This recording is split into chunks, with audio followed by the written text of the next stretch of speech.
Tribunal Constitucional.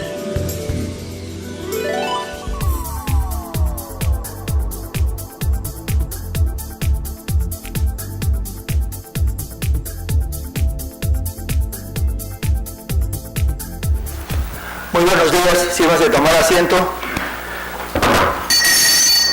Se da inicio a la audiencia pública de la Sala 2 del Tribunal Constitucional del día de hoy, lunes 24 de septiembre del año 2012.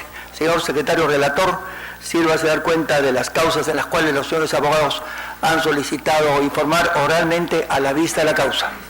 Señor presidente de la sala, señor magistrado, buenos días. A continuación voy a dar cuenta de aquellas causas en las que las partes se han presentado a informar.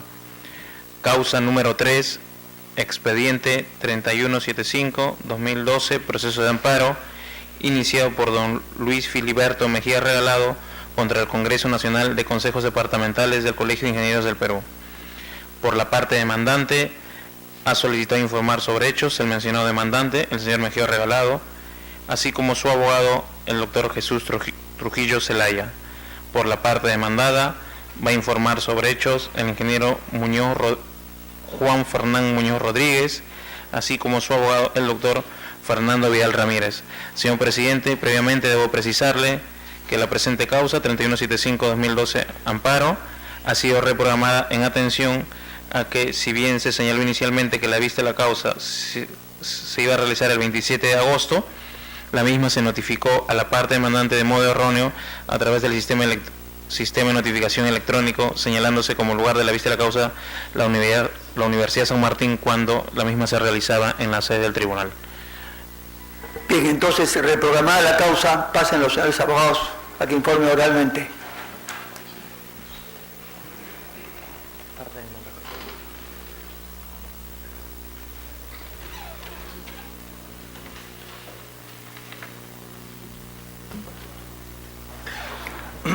¿Sobre hechos va a informar usted?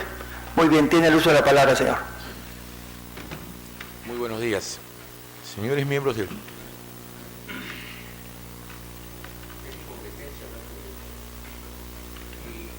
Son los siguientes, señor. Hemos formulado la acción de amparo de impugnación de acuerdo por lo siguiente. En el mes de junio del año 2011, el Congreso Nacional de Consejos Departamentales del Colegio de Ingenieros del Perú aprobó una tercera disposición transitoria modificando su estatuto, en la cual dice a la letra: por esta única vez se aprueba la prórroga del mandato de los directivos del Consejo Nacional y directivos nacionales, que era de 2 años a uno más adicional, a 3. Primer hecho. Segundo hecho. Este documento fue acreditado y certificado mediante escritura pública en testimonio del 16 de agosto y del 29 de noviembre.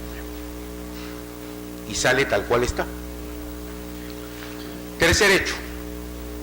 Este documento pretendió ser inscrito en los registros públicos, pero registros públicos rechazó los sucesivos títulos por una razón muy sencilla: de que no estaba previsto ni está previsto en el estatuto la prórroga del mandato, y el mandato es de 2 años. Por lo tanto, el acto no tenía la consistencia legal que en su caso el señor abogado precisará por ser un hecho de derecho.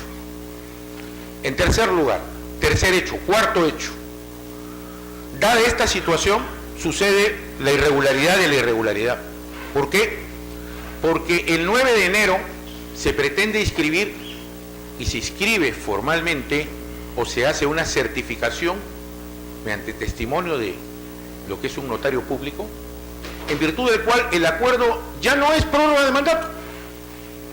2 personas reaperturan el acta y lo que hacen es presentar un nuevo acuerdo. Dicen: el acuerdo no fue, apruébese la prórroga de mandato. Dicen: el Congreso podrá aprobar una prórroga de mandato. Esto es, de una segunda manera irregular ya, pretenden corregir lo que ya era una ilegalidad. Quinto hecho.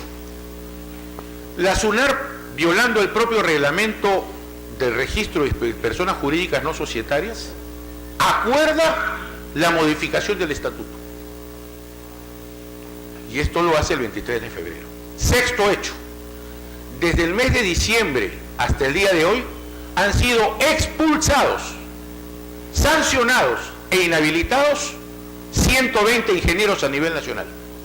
Entre ellos, personas tan ilustres como el ingeniero Gonzalo García Núñez, quien ha sido sancionado. ¿Por qué?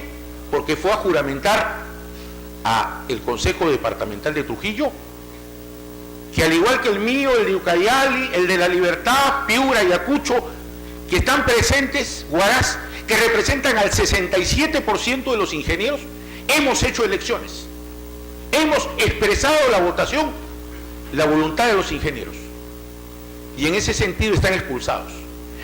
Y como culmen de estos hechos, en el abuso más absoluto del derecho, hay otro hecho.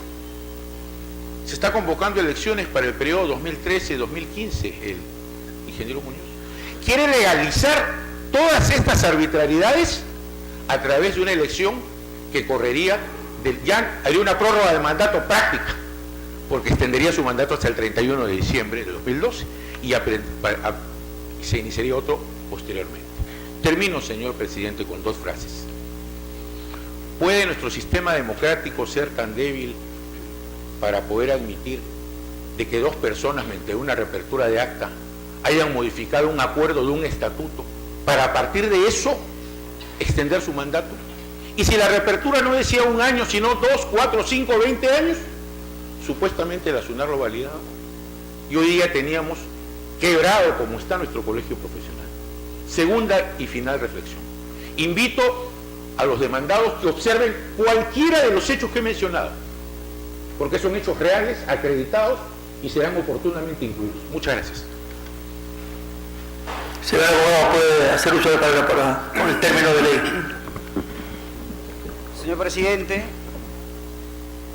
señores magistrados, público presente, viene en recurso de agravio constitucional contra la sentencia emitida por la Cuarta Sala de la Corte Superior. Es así que dicha resolución confirma la sentencia de primera instancia que declara improcedente nuestra demanda de amparo.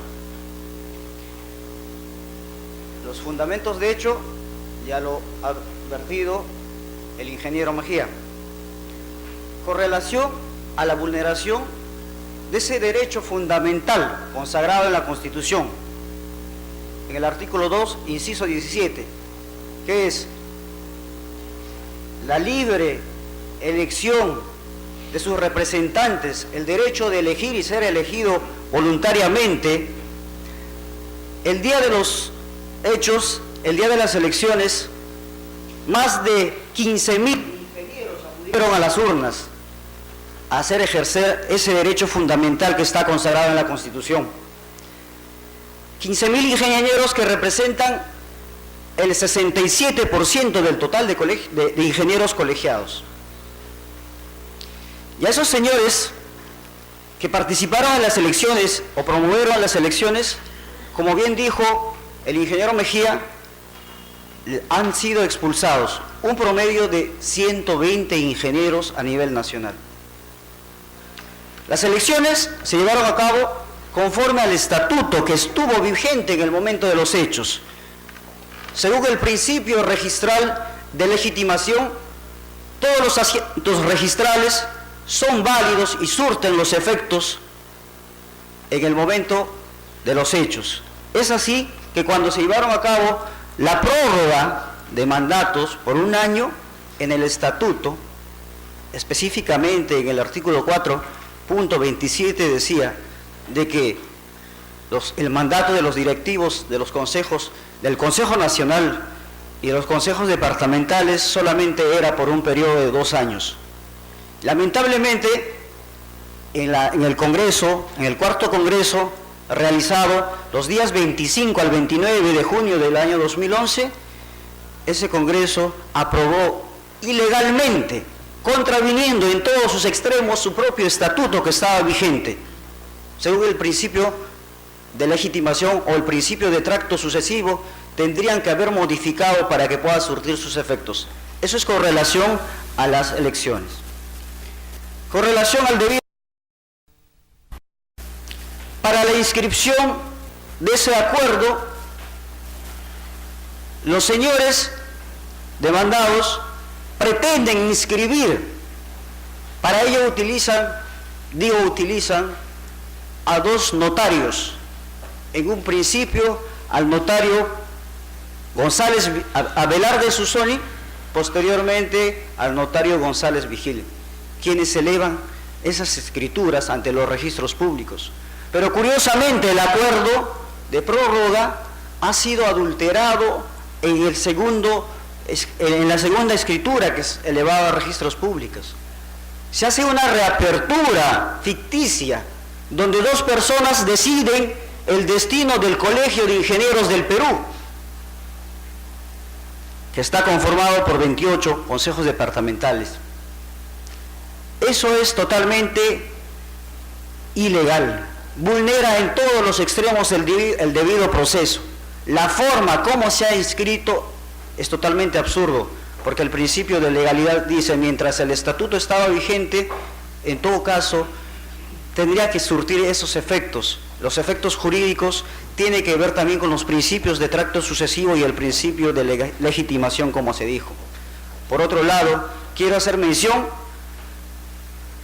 que los señores han expulsado a 120 ingenieros, vulnerándoles en todos los extremos los derechos fundamentales al trabajo.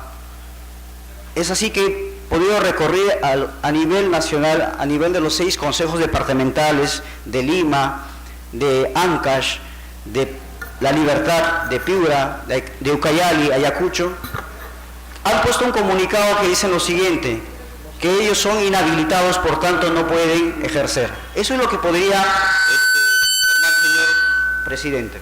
Señor abogado, el magistrado Gerardo Eto quiere formular una pregunta. Gracias, presidente. A ver, para ir ubicando un poco el tema, todo amparo presupone un acto lesivo y como consecuencia de ello se generan afectaciones a ciertos titulares de los derechos fundamentales y el amparo pretende enervar y en lo posible restituir esos derechos afectados. Aquí hay un señor demandante, Luis Filiberto Mejía Regalado, contra el Congreso Nacional de Consejos Departamentales del Colegio de Ingenieros del Perú. Al margen de los actos lesivos que sí lo tenemos en cuenta presuntamente, ¿cuál es la pretensión del amparo? Reincorporar a estos 120 ingenieros, dejar sin efecto esta prórroga, dejar sin efecto a futuro las elecciones que se vienen del 2013 hasta el 2016, no sé, ¿cuál es la pretensión específica de este amparo? Gracias, presidente. Con su venia, señor presidente, la pretensión principal es dejar sin efecto la prórroga. Adicionalmente, como pretensión accesorio es que esos 120 ingenieros que han sido expulsados puedan retomar sus labores y puedan ser incluidos dentro del Colegio de Ingenieros, respectivamente en sus consejos departamentales. Bien. Yo también tengo algunas preguntas, pero prefiero escuchar primero a la parte demandada sobre hechos, ingeniero. Tiene usted el uso del palabra de su abogado y después réplica y dúplica ya veremos más preguntas. Señor, gracias. Señores magistrados, señores demandantes, señores abogados, vengo en representación del Congreso Nacional de Colegio de Ingenieros, máxima instancia del Colegio de Ingenieros. De acuerdo a nuestros artículos permanentes en nuestro estatuto, sus decisiones son inaplacables y son como leyes para todos los ingenieros. Es así que quiero explicar, señores magistrados, que esto se ventila en 4 grandes congresos nacionales.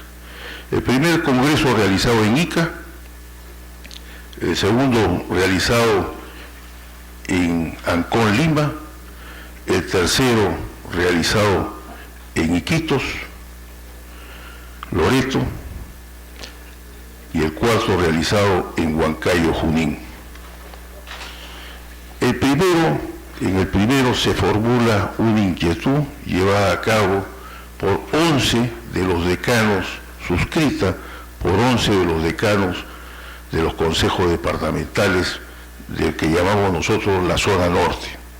Estos 11 decanos solicitaban la prórroga del mandato toda vez de que el anterior decano, ingeniero Carlos Herrera Descalzi, no había llevado a bien una de las actas en la que se formulaba el periodo correspondiente a quién iba a ser los representantes del Comité Electoral Nacional, y como tal nos hace 1 año y medio estar sin poderes. Eso es lo que origina. Fuera de ello, hubieron 8 consejos departamentales que no tuvieron elecciones y que sus elecciones fueron tardíamente. Ante ese hecho, fue una votación y no llegó a incluirse en el estatuto, toda vez de que no llegó a las 2 terceras partes. Sin embargo, uno de los representantes del Consejo Departamental de Lima solicitó, ¿no?, que esto sea estudiado por una comisión y a través de un estudio de abogados de prestigio. Es ahí que el decano del Consejo Departamental de Lima, ingeniero Francisco Aramayo, propone al doctor Fernando Vidal, al estudio Fernando Vidal, y es tomado en consideración. En ese momento consultamos toda la comisión con el estudio del doctor, con el doctor presente, y vimos de que podíamos llevar a cabo esa prórroga de mandato, tanto por excepción como por incluirla en el estatuto. Eso fue en el interín entre el Congreso Nacional de Ica y el Congreso Nacional de Ancón, Lima. En el Congreso Nacional de Ancón, Lima, se votó por excepción la prórroga del mandato y dio como resultado la prórroga del mandato. El que habla no estaba de acuerdo con la prórroga del mandato, y eso está visto también en el caso del Congreso Nacional de Ica, cuya votación fue nominal y en la que inclusive voté. En el caso posterior se vio también incluir en el estatuto y se votó por la inclusión en el estatuto con más de las 2 terceras partes del Congreso. Esto estuvo presente también el ingeniero Luis Filiberto Mejía Regalado, quien contó los votos y está hasta la afirmación respectiva. No obstante, con este tema, fuimos a la SUNAT y nos dijeron, oiga, el orden de los factores altera el producto para los abogados. Primero tiene que ser votado el estatuto y después tiene que ser votado la prórroga de mandato. Entonces, no contentos con eso, pusimos la prórroga de mandato dentro del Congreso Nacional de Consejos Departamentales de Iquitos, con notario público. Se votó, donde también estuvo en la hora del debate el ingeniero Luis Filiberto Mejía Regalado, y fue aprobada. Quiero referirme al Congreso Nacional de Huancayo, Junín, porque en ese Congreso, nuestra máxima instancia, le ha indicado al Tribunal Disciplinario que no está de acuerdo con las expulsiones, toda vez de que las expulsiones no ameritan, ¿no?, sino por doble motivo.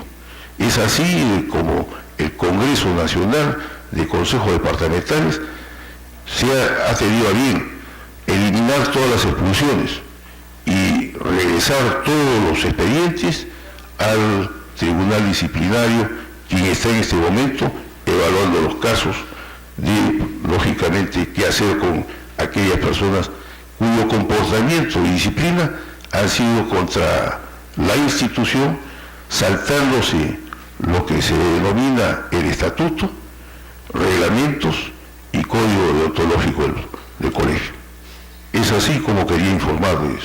No hay lugar ni motivo, ¿no?, para decir que hay 120 expulsados. Con relación a las elecciones, sí, se ha programado las elecciones.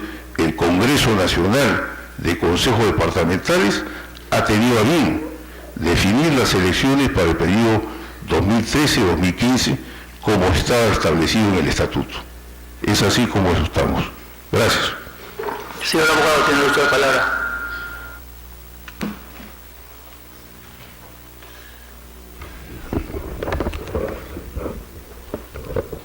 Señor presidente, señores magistrados, en realidad lo que se está haciendo es agitar unas aguas que están tranquilas. La reforma estatutaria que hubo en el Colegio de Ingenieros del Perú fue una reforma conforme a las disposiciones estatutarias y que incluyó la prórroga del mandato. El Colegio de Ingenieros del Perú es una entidad de nivel nacional. Su máximo órgano es el Congreso Nacional de los Consejos Departamentales y es el que, de acuerdo al estatuto, le corresponde decidir sobre las propuestas que se presenten para la modificación de las normas estatutarias. Como lo ha señalado el ingeniero Muñoz, en el Congreso, en un congreso que hubo en la ciudad de Ica, hubieron inquietudes de algunos consejos departamentales que consideraban que el periodo de 2 años no les había permitido ejecutar sus programas de gobierno respectivos y que pedían la ampliación. Esa moción del Congreso de Ica pasó al siguiente Congreso, que fue el que se realizó en Lima, donde se aprobó la moción y se dispuso que pasara a un subsiguiente Congreso, que fue el de Iquitos, el de Loreto, que ratificó la aprobación de la moción, que a su vez ha ratificado el último Congreso, el de Huancayo. O sea, señor presidente y señores magistrados, la reforma estatutaria del Colegio de Ingenieros del Perú está oleada y sacramentada.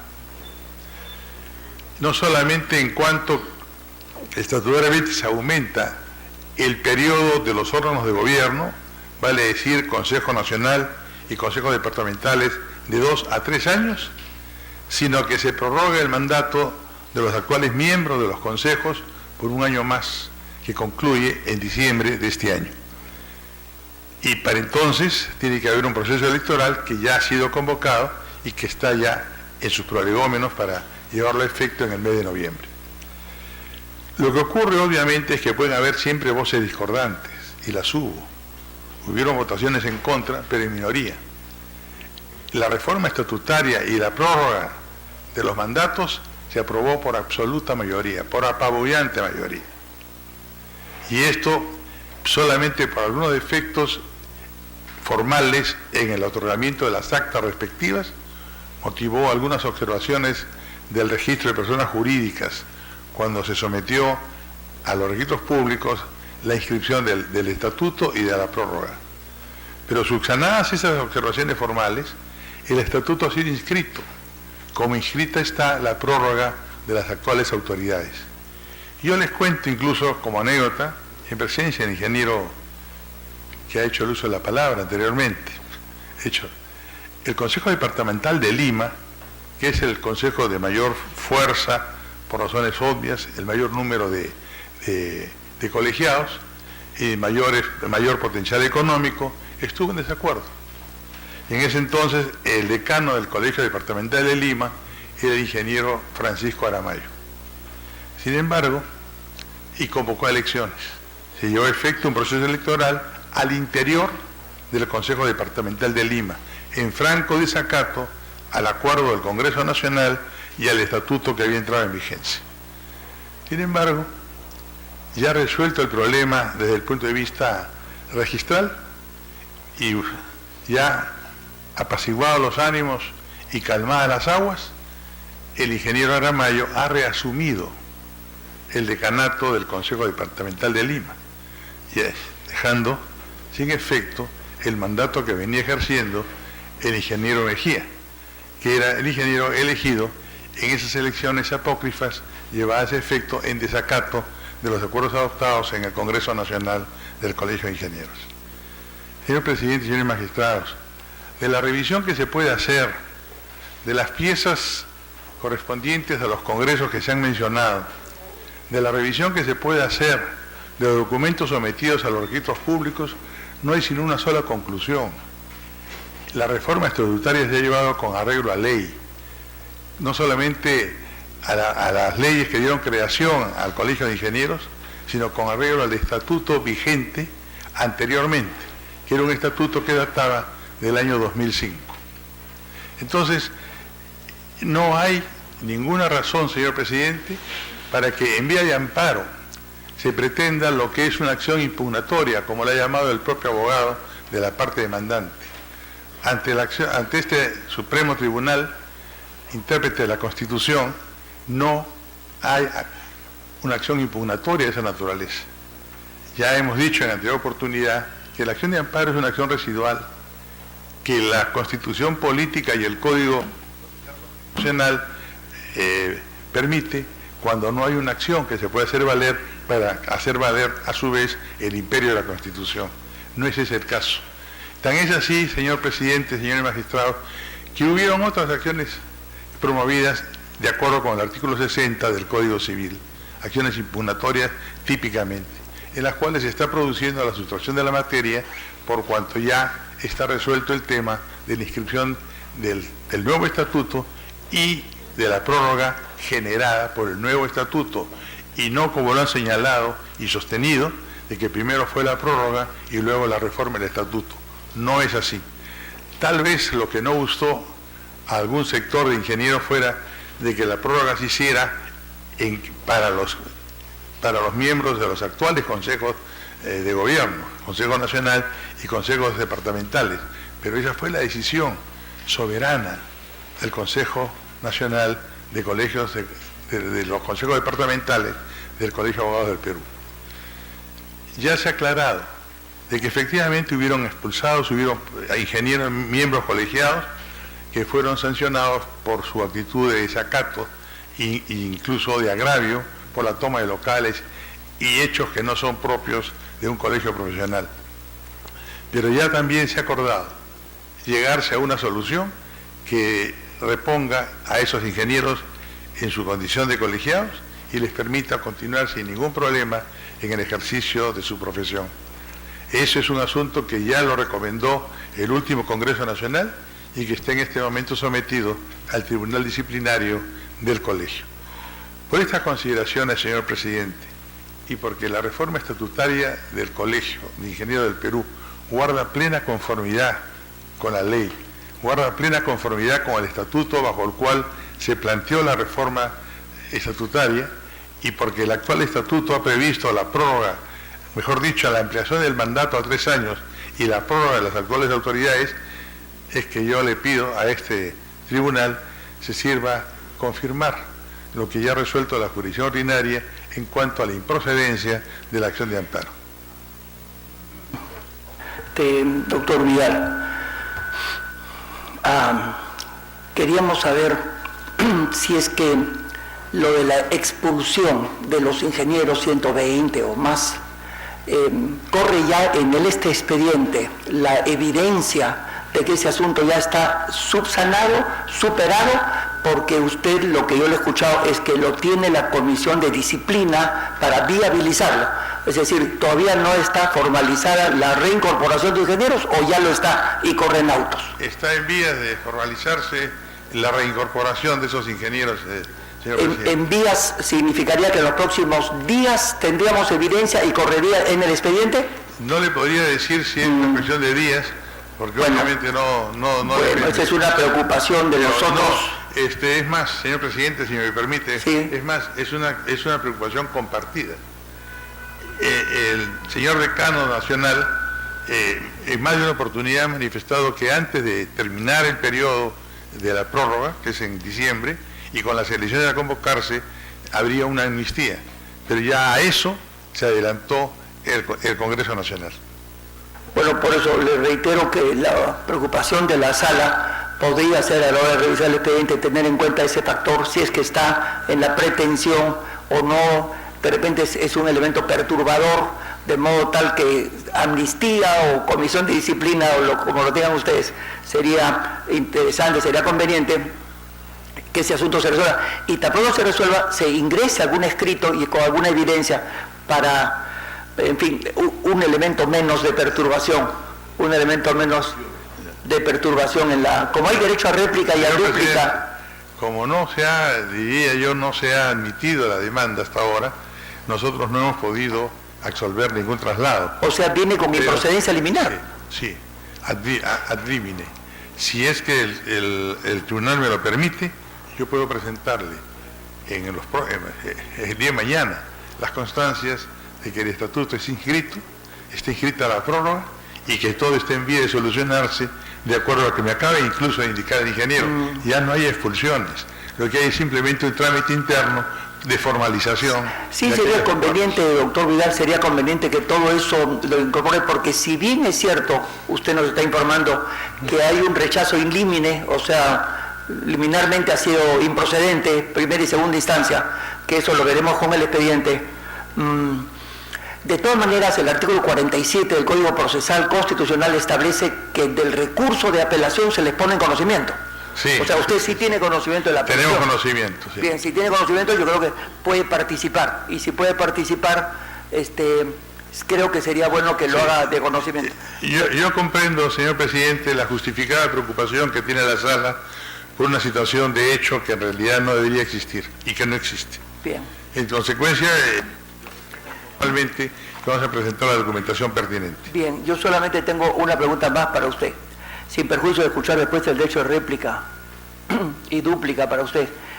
Y es como todos los colegas sabemos, en efecto no se puede hacer una prórroga del mandato. Por ejemplo, en la Ley General de Sociedades, cuando la hicimos, pusimos de que aunque se cuente con las mayorías necesarias en una asamblea, no se puede adoptar acuerdos que rebasen el estatuto. El estatuto, como le decíamos usted y yo y todos los colegas que somos profesores en las universidades, el estatuto es a una sociedad o a una asociación lo que la constitución política es a un país. De modo tal que no se puede rebasar el estatuto. Primero hay que modificar el estatuto y después se hace la prórroga. Como el señor abogado, el ingeniero, dijeron de que se había hecho primero la prórroga y que el registro público lo observó o lo tachó, porque el orden de los factores, nosotros los abogados, sí altera el producto. O sea, primero hay que hacer la modificación del estatuto y después la prórroga. Y después ya lo subsanaron aparentemente, o ya lo escuché a usted. Entonces quiere decir que no fue así. Primero se hizo la modificación del estatuto y después la prórroga. Bueno, pero justamente, si usted me permite, sí, presidente, sí. El señor decano nacional dijo que yo había sido consultado. Así cuando se recogió el pedido de la moción que hubo en la Asamblea, en el Congreso Nacional de ICA, y mi consejo fue ese, que primero se modificara el estatuto y luego, si había acuerdo generalizado, se procediera a la prórroga de los mandatos. Muy bien, entonces solamente sobre derecho, ya no sobre hechos, solamente derecho, solamente sobre derecho es la decisión de la sala, solamente derecho. Ya hemos escuchado sobre derecho. Cualquier cosa que quiera agregar sobre hechos lo puede presentar por escrito, porque evidentemente la causa va a quedar al voto, pero no lo vamos a resolver hoy día. De modo tal que solamente sobre derecho, brevemente, porque ya tenemos una idea de lo que ha dicho usted, y luego sobre derecho, brevemente, por favor. Lo que dice mi colega es totalmente falso.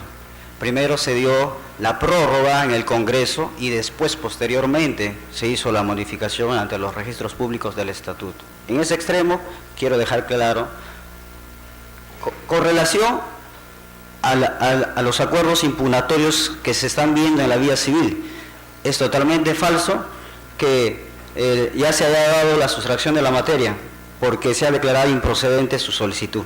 Esa es con relación también para poder esclarecer. Ahora, con relación a que las elecciones fueron apócrifas, con relación a ese punto podría decir lo siguiente, que es totalmente falso. ¿Por qué? Porque cuando se dieron las elecciones, vigente estuvo el estatuto. Entonces, en función a eso, como usted mismo señalaba, señor presidente, Para el Colegio de Ingenieros es la Constitución, el Estatuto, por tanto, se tiene que acatar todos los dispositivos incluidos en ese estatuto. Eso es lo que puedo yo agregar, señor presidente.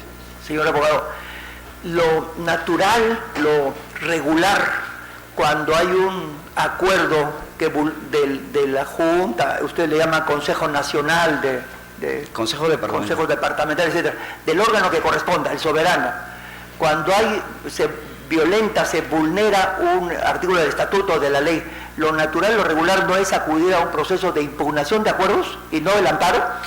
Correcto, en su efecto, señor presidente. Estaba haciendo la aclaración del caso. Nosotros hemos acudido también a la vía civil, pero lamentablemente el proceso se está dilatando. Ya está para sentencia, pero no se ha podido avanzar. Está bien, entonces, pero igualmente sobre lo que usted no responde, le digo el artículo 5, inciso, no sé si 1, 2, 3, 4, 5, porque hay 10 incisos del Código Procesal Constitucional, él dice que no procede el amparo cuando ya la parte que viene en el amparo ha recurrido antes a una vía ordinaria. No, primero nosotros hemos acudido a la vía de amparo. Es otro ingeniero quien ha acudido por la impugnación de acuerdo, no estamos hablando de la misma persona. Todas esas cosas tienen que chequearse porque también es causal de improcedencia la litispendencia. Claro, o sea, cuando hay un proceso, porque el motivo es muy sencillo para reconocer para nosotros, y es que pueden haber sentencias contradictorias. Mientras un juez en algún lugar puede declarar fundado, nosotros podemos declarar improcedente, infundado, fundado, etcétera. O sea que hay motivos. Por esas cosas tienen que revisarse con el expediente. Señor presidente, en todo caso estamos tomando debida nota, ¿ya? Señor presidente, para concluir, la preocupación de todos los ingenieros hizo pues que ellos también indistintamente puedan accionar, ¿no? Tal es así que algunos han acudido a la vía judicial. ¿En sus respectivos distritos judiciales? En sus respectivos. Porque usted nos ha manifestado que aquí hay representantes de distintos colegios profesionales, de Huaraz y de varios otros lugares. Sí, de Huaraz, de Ayacucho, de La Libertad, de Ucayali. Eso va a tener que revisar después con el expediente. Ya, muy bien. Derecho a réplica, derecho a dúplica, ¿desea agregar algo? Véalo. Sí, señor presidente. Sobre todo, categóricamente, el que sea la que incurrir en falsedad. Hemos quedado en presentarle la documentación al tribunal y ahí podrá comprobar el tribunal que primero fue la modificación del estatuto y luego la prórroga. Por lo menos la inscripción. ¿Perdón? Por lo menos la inscripción o el acuerdo. No, Porque en Ica o en Ancón Lima o en Iquitos, ¿qué cosa fue primero? ¿El acuerdo? ¿O fue primero el acuerdo de la prórroga o fue la modificación del estatuto? La modificación del estatuto nace por la iniciativa de algunos consejos departamentales de la prórroga. Entonces probablemente en el debate o en las discusiones o en las actas puede ser así, pero el orden no es ese, presidente. El orden es primero la inscripción de la reforma estatutaria y luego la prórroga. Si no, los registros públicos no hubieran inscrito. Muy bien, vamos a revisar con el expediente. ¿Escuchó el informe oral? La causa queda al voto.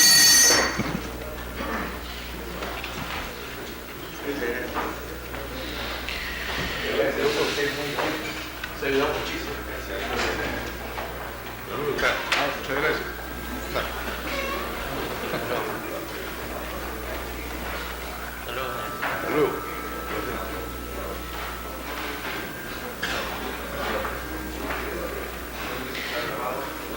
Causa número 5, expediente 3232-2012, proceso de amparo, iniciado por doña Mirna del Carmen Zúñiga Valencia contra el Banco de la Nación. Por la parte demandante, ha solicitado el uso de la palabra el abogado Carlos Alfredo Cárdenas Borja. Señor abogado, tiene el uso de la palabra para su informe oral. Señores jueces constitucionales, con fecha 15 de junio del 2011, mi patrocinada Mirna del Carmen Zúñiga Valencia es víctima de despido injustificado de su entonces empleador o su empleador, el Banco de la Nación.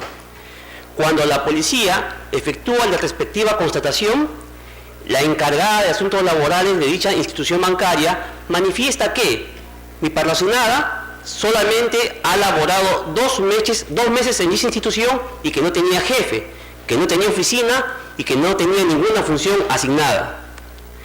Esa situación es totalmente falsa. Mi patrocinada ha laborado en dicho banco desde el 5 de diciembre de 2005 hasta el 15 de junio del 2011, cuando es víctima de despido incausado. Lógicamente, la representante del banco trata de mantener en error a la autoridad respectiva. Ella ha laborado 5 años, 6 meses y 10 días. Y todo eso puede ser corroborado con los diversos contratos que obran en autos, que establecen incluso que mi patrocinada tenía un jefe, que rendía cuentas, que rendía cuentas al jefe de la Corporación de Comunicaciones de dicha entidad bancaria. Es más, ella tenía poder de representatividad, podía viajar al interior del país, podía convocar a los subgerentes y podía convocar a los gerentes a efectos de poder mejorar la imagen de dicha institución bancaria. Que no tenía una función asignada también es totalmente falso, y eso puede estar acreditado en autos. ¿Por qué?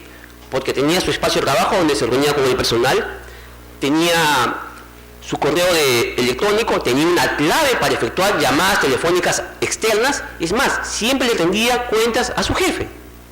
Entonces nosotros no entendemos cómo es posible que digan que solamente ha laborado 2 meses cuando en autos fehacientemente acreditado está toda la documentación, fotochecks, memorándums, cartas de felicitaciones, incluso felicitada por el gerente general de dicho banco por la mejora que ella tenía y por la capacidad de liderazgo que ella poseía. ¿Por qué esta acción de amparo? Reitero, ella está siendo víctima de despido incausado. Ya tiene más de 1 año en que arbitrariamente ha dejado de laborar. Y reiterada jurisprudencia señala de manera clara y concreta que la acción de amparo es la vía pertinente para efectos de resarcir o restablecer el derecho que ha sido vulnerado. Es por estos fundamentos que, con todo respeto, pido a este tribunal que la acción de garantía constitucional presentada por la señorita Mirna del Carmen Zúñiga Valencia se declare fundado en todos sus extremos y oportunamente sea restablecido a su centro de labores. Señor abogado, el magistrado Carlos Mesía quiere formular una pregunta. ¿El banco aduce a una causal del despido? No. Solamente cuando va la autoridad policial a dicha institución bancaria, la encargada de asuntos laborales indica que ha culminado tu contrato de trabajo, pero ella tenía un contrato de locación de servicios que ha sido renovando permanentemente, y acreditada está la continuidad de dicha labor, y acreditado está que ella tenía un jefe al cual le rendía cuentas. Muy bien, escuchado el informe oral, la causa queda al voto. Causa número 9, expediente 3412-2012, proceso de amparo, iniciado por don Jean Martín Ramón Toledo Nava contra el Gobierno Regional de Lima. Por la parte demandante, ha solicitado el uso de la palabra el abogado Carlos Augusto Yabar Palomino. Señor abogado, tiene el uso de la palabra para su informe oral.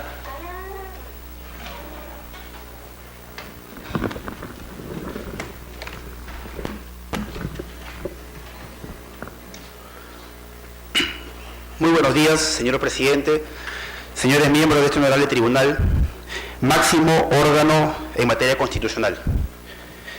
Se ha interpuesto el recurso de agravio constitucional en el expediente 3412-2012 proveniente del Distrito Judicial de Huaura.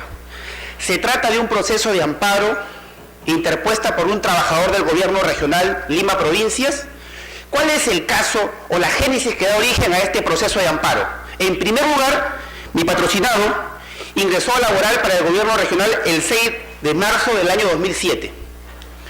Ha laborado hasta el 31 de marzo del 2011, fecha en la cual le dicen: tu tarjeta ha sido bloqueada, ya no ingresas más. ¿Qué pasó el 1 de enero del 2012? Ingresó una nueva gestión al Gobierno Regional producto de las elecciones regionales. ¿Qué hechos habían hasta antes de que asuma este nuevo Gobierno Regional? En primer lugar, mi patrocinado venía elaborando vía concurso público en el cargo de programador 2. Según el cuadro de asignación de personal, se hizo un concurso público para que él pueda acceder a ese puesto de trabajo. Resultó ganador y se le sacó una resolución del gobierno donde se le adjudicaba ese cargo. Pero ¿qué pasaba?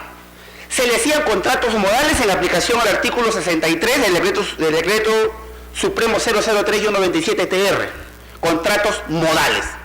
¿Qué son los contratos modales? Son contratos que tienen una naturaleza temporal y limitada en el tiempo. Entonces, ¿qué labores realizaba él? ¿Labores temporales de naturaleza limitada en el tiempo? No, eran naturaleza permanentes, subordinadas, y por eso, ¿y qué originó eso? Que el gobierno regional en el año 2010 saque una resolución y diga, es verdad que a estos trabajadores se les ha venido realizando contratos modales, pero en la práctica ellos eran trabajadores que estaban en el CAT, en el cuadro de asignación de personal, eran labores permanentes, subordinadas, y por lo tanto se les reconoce su calidad de indeterminado. Dicho esto, llegó la nueva gestión y dijo, el 1 de enero asumo el cargo como presidente regional del 2011. El último contrato modal que tuvo mi patrocinado fue que vencía el 31 de diciembre del 2010. Hasta el 7 de enero no tenía ningún contrato modal, en el supuesto de que él ya se había acogido a la resolución que le reconocía la calidad de permanente, porque había una resolución del gobierno regional. El presidente regional le dice, no, yo desconozco esto y voy a hacerte un nuevo contrato a partir del 7. Aún cuando ya se había producido la desnaturalización de ese contrato, porque había trabajado sin contrato 7 días, desde el 31 de diciembre hasta el 7 de enero del 2011. Le hizo firmar un contrato y patrocinado suscribió su contrato modal, que concluía el 31 de marzo del 2011. El juez civil ha dicho, en este proceso de amparo se ha acreditado una violación al derecho al trabajo, al debido proceso. ¿Por qué? Porque la entidad del gobierno regional simulaba, bajo la contratación modal, trabajos de naturaleza permanente, y esos contratos modales no pueden servir para labores de naturaleza permanente, que están inclusive dentro del cuadro de asignación de personal. Y eso se ve corroborado, dice el juez, con la propia resolución que expide la entidad y que dice, estos trabajos son permanentes y le reconocemos la calidad de indeterminado. Dicho esto, el expediente subió al Tribunal Superior, la Sala. ¿Por qué la Sala revoca la resolución y desestima la demanda? Por una sencilla razón. Cuando contesta la demanda del gobierno regional, dice que no, que la extinción de su relación laboral se ha producido como producto de fenecimiento del contrato modal. El juez resolvió, en la Sala, el gobierno regional apela y no dice nada respecto a un hecho que la Sala se ha pronunciado, que es el supuesto cargo de confianza. La Sala Superior dice, no voy a amparar la demanda porque el señor realizaba labores de confianza. ¿Cómo se introduce ese término de labores de confianza? El gobierno regional no lo dice ni en la contestación de la demanda, ni lo dice cuando apeló la resolución que declaró fundada la demanda. ¿Cómo lo hace? En un escrito de alegatos para mejor resolver. Eso es irrazonable, eso es ilegal. ¿Por qué? Porque el juez de primera instancia nunca pudo analizar el término de cargo de confianza, porque en primer lugar nunca fue alegado en el proceso. Y la Sala, para nosotros, estaba impedida de pronunciarse porque no fue alegado ni siquiera en la apelación, sino fue alegado en un escrito para mejor resolver. Lo grave de todo esto, señores magistrados, es que la Sala toma en cuenta el cargo de confianza. ¿Por qué? Porque cuando se despide mi patrocinado, se contrata a otra persona, se contrata a otro ciudadano. Señor magistrado, brevemente para poder concluir, se contrata a otro ciudadano en el mismo cargo que estaba mi patrocinado. ¿Y qué se le dice? A usted se le contrata en el cargo de confianza.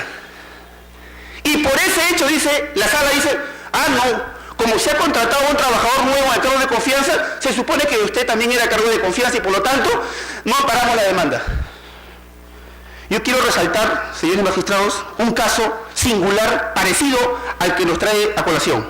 En el expediente 2658-2010, este honorable Tribunal Supremo dijo, cuando un trabajador ingresa a laborar en un cargo no calificado como de confianza, no puede aplicársele retroactivamente una resolución dada con posterioridad a su ingreso, mediante el cual califica el cargo como de confianza. Eso ha sucedido en este caso, porque la sala dice, el cargo es de confianza porque al nuevo trabajador que se contrató a tu despido le pusieron que era el cargo de confianza. Y por eso yo pienso, la sala superior, de que tu cargo era de confianza. A pesar, señores magistrados, de que en el cuadro de asignación de personal no estaba contemplado ese cargo como de confianza. En los más de 12 años que tiene la región, ningún personal antes del cese de patrocinado era catalogado ese cargo como de confianza. Para concluir, el gobierno regional reconoce de manera implícita pero inequívoca y dice, es verdad que en ninguno de los cuadros de asignación de personal, ni en el manual de organización y funciones, hemos establecido que ese cargo sea de confianza. Sin embargo, como se nombró un nuevo trabajador, el cargo viene a ser de confianza a partir de esa fecha en que se nombra para adelante, pero no puede hacerlo retroactivamente como lo ha aplicado el Tribunal Superior. Máxime si ese hecho no fue alegado ni en la contestación de la demanda ni en la apelación del gobierno regional, sino fue alegado en un escrito para mejor resolver ante la sala. Por estas consideraciones, señores magistrados, debo decir que se debe proceder a revocar la resolución de la sala que declaró infundada la demanda para confirmar la resolución, actuando en 6 instancias, confirmar la resolución del juez de primera instancia que se declaró fundada la demanda. Señor abogado, vamos a revisar cuidadosamente su expediente, el expediente de su patrocinado, con arreglo a la Constitución que refiere que en caso de dudas está en favor del trabajador, la adecuada protección del trabajador contra el despido arbitrario. Vamos a revisar esta sentencia 2658 del 2010 que usted lo está señalando. Pero yo con cargo a revisar el expediente y sin que mis comentarios sean un adelanto de opinión, a ver, ¿qué diría yo de lo que usted ha dicho?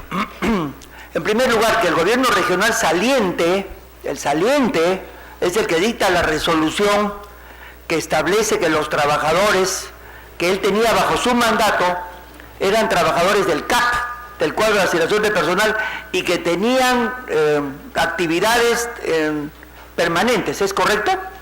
Así es, señor magistrado. Por eso, el saliente, no el entrante. Porque ahí usted nos dice que el 1 de enero del año 2011 entra otro, por elecciones entra otro gobierno.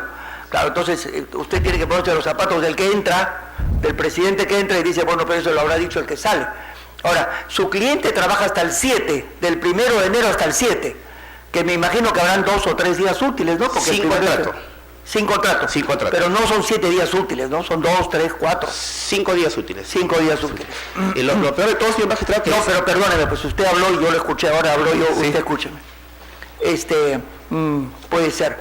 Pero tal vez el error de su patrocinado, en que usted no estaba allí en ese momento, fue firmar el contrato el 7 de enero de relación de trabajo modal, esquiva y sesgada, porque no eran actividades temporales, sino eran actividades permanentes.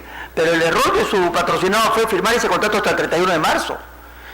Porque si él no firmaba ese contrato, él ya estaba en calidad de permanente y él había podido alegar eso, pero firma, y entonces cuando el 31 de marzo se concluye, ya pues la nueva administración puede decirle, bueno, pero usted firmó este contrato, nadie le puso una pistola en la cabeza. Claro, él quería seguir trabajando para atender sus necesidades y las de su familia. O sea, son las situaciones incómodas en que se presenta un trabajador en que no sabe qué hace. ¿Continúo firmando para seguir teniendo trabajo o no firmo y me atengo a lo que ocurra? 20 trabajadores. Los 19 están repuestos. Y solo su patrocinado no ha sido repuesto. ¿Por qué? Porque le sacó la resolución que dijo, al que te nombro después de ti, lo voy a poner de confianza para que tú no vuelvas. Su defensa es muy sólida en cuanto a la parte de que en esos alegatos para mejor resolver, que usted no nos ha dicho, pero que yo entiendo que es el de segunda instancia, ¿no? Sí, claro, no, es que no lo ha dicho. Pues. Nada más que eso. Y la sala dice que todos esos contratos por eso, pero claro, cuando él dice en ese momento a la otra parte, es cargo de confianza, eso no puede decirlo en ese momento, porque entonces usted no ha tenido derecho a defender a su patrocinado en primera instancia. Eso no se dijo y el juez tampoco habló eso. El juez no habló sobre nada de eso porque nunca fue alegado Nunca fue alegado, por eso, esa parte ya le he dicho, sólida. Pero hay que revisar el expediente cuidadosamente, ¿no? Señor, Porque hay un caso más del tribunal que fue en el caso secretario. preséntelo por escrito. Lo hemos presentado, señor magistrado. Entonces es suficiente. Queremos por que lo escrito pueda usted ha tener. presentado, tiene que presentar la sentencia y decir este es igual o similar, y por qué es similar, para que con eso se revise el expediente. Muy bien, escuchado el informe oral, la causa queda al voto. Muchas gracias, señor magistrado. Causa número 19, expediente 3438-2012, proceso de amparo, iniciada por doña Gina Susi Peña Jaco contra la Municipalidad Distrital Simón Bolívar. Por la parte demandante, ha solicitado el uso de la palabra el abogado Valentín Romero Pérez.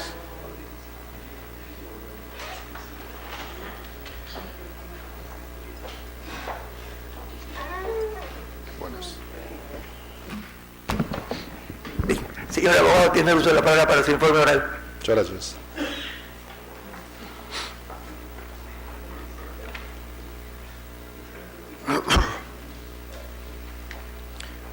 Señor presidente, señores jueces constitucionales de este ilustre tribunal, solicito al colegiado que al momento de resolver este proceso se sirvan declararla fundada en todos sus extremos, ordenando a la emplazada, la Municipalidad Simón Bolívar, cumpla con reponer a la señorita Gina Susi Peña Jaco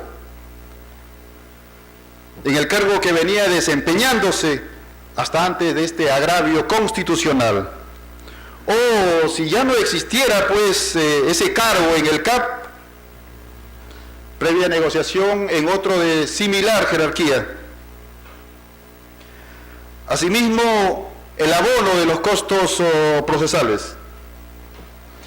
Esto a mérito de los fundamentos que a continuación expondré, demostrando con ello la vulneración del derecho al trabajo, al debido proceso y a la adecuada protección contra el despido arbitrario. Fundamentos. Estos fundamentos tendrán dos aristas. Primero, los antecedentes, en cuanto a que mi representada vino laborando desde el 3 de enero del año 2007, 4 años exactamente, desempeñándose en diversas áreas administrativas ininterrumpidamente. Y todo esto consta como elementos típicos de un contrato de naturaleza permanente. Esto es, pues, concurre los presupuestos de subordinación, dependencia, prestación y remuneración. Esto fue resuelto así por el predecesor del demandado, representante de la Municipalidad Simón Bolívar, según resolución de alcaldía número 048 del 2009, de fecha 23 de enero del 2009, que a la letra reza en su artículo primero, aprobar el contrato permanente como servidor público a la administrada Gina Susi Peña Jaco, cargo asistente de la gerencia de Secretaría General, plaza vacante considerado en el cuadro de asignación personal, CAP, con disponibilidad presupuestal en el presupuesto analítico de personal de la Municipalidad Distrital de Simón Bolívar, teniendo como último cargo de asistente de la gerencia de Secretaría General, laborando hasta el día 3 de enero del año próximo pasado, fecha de vulneración del derecho fundamental. Segundo, hechos de vulneración. El 3 de enero del año próximo pasado, mi representada y otros trabajadores, otros servidores, fueron impedidos de ingresar a la comuna distrital Simón Bolívar y continuar con sus labores cotidianas, es decir, como asistente de la gerencia de Secretaría General. Todo esto sin causa justa. Solo salió al frente el jefe de recursos humanos, el jefe de personal, el señor Freddy Taquirri Paucar. El jefe de recursos humanos manifestó expresamente que era por orden del alcalde de no dejarles ingresar y no dejarles marcar y firmar su tarjeta. Prueba de ello, pues esto consta en autos, la constatación policial, que ratifica no solamente el derecho vulnerado, sino también la versión del jefe de personal.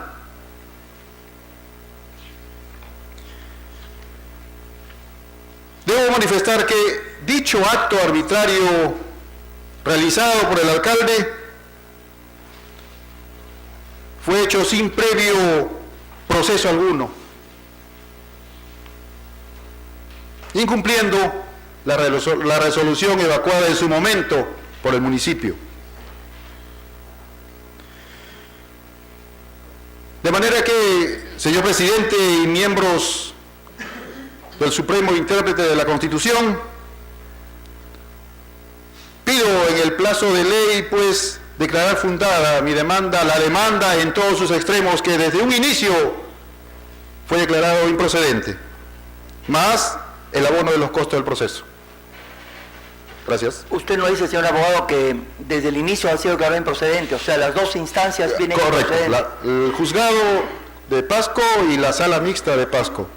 Y Simón Bolívar es en Pasco, en Cerro Pasco. Sí. No es que hay Simón Bolívar en La Libertad también. No, pertenece a la región Pasco. Claro, le quiero informar además que de ordinario el tribunal en un elevado número de casos, cuando viene con rechazo liminar, lo que hacemos es admitir a trámite, o sea, ordenar al juez que admita a trámite y corra traslado, porque la versión de algunos de nosotros los magistrados es que no hay proceso mientras no se corra traslado. Hace un momento el doctor Fernando Vidal también ha dicho que ha venido con rechazo liminar. Entonces yo le he dicho, bueno, pero a usted se le notificó la apelación para que acceda. Claro, pero aquí en este caso ni siquiera por la apelación se han apersonado los de Simón Bolívar. Sí, es un consejo distrital.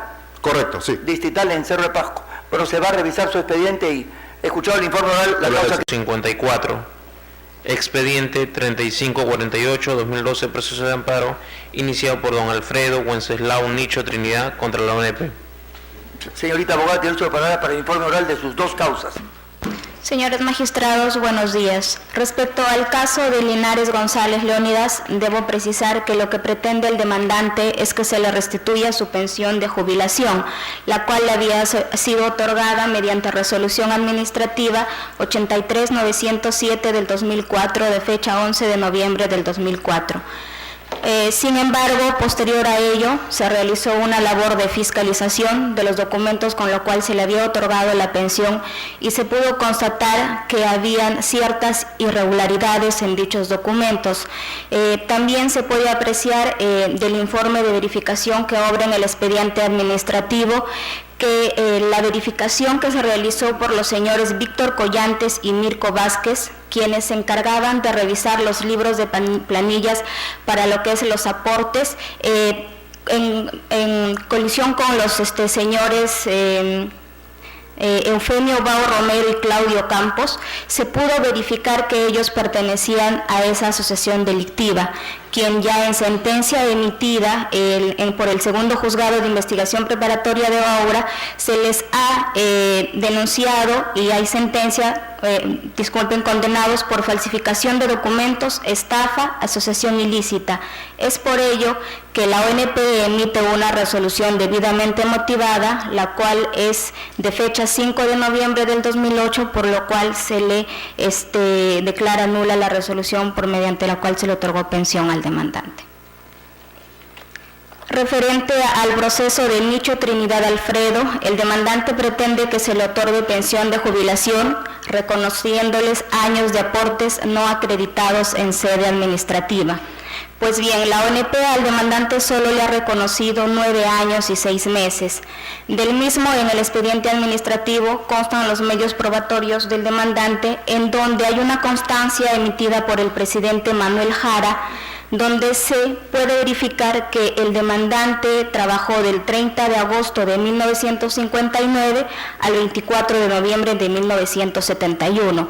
Pero además hay otro documento en donde se señala que el demandante ingresa a laborar el 2 de noviembre de 1967. Entonces se encuentra que hay 2 empleadores distintos en donde el trabajador trabajó por el mismo periodo laboral.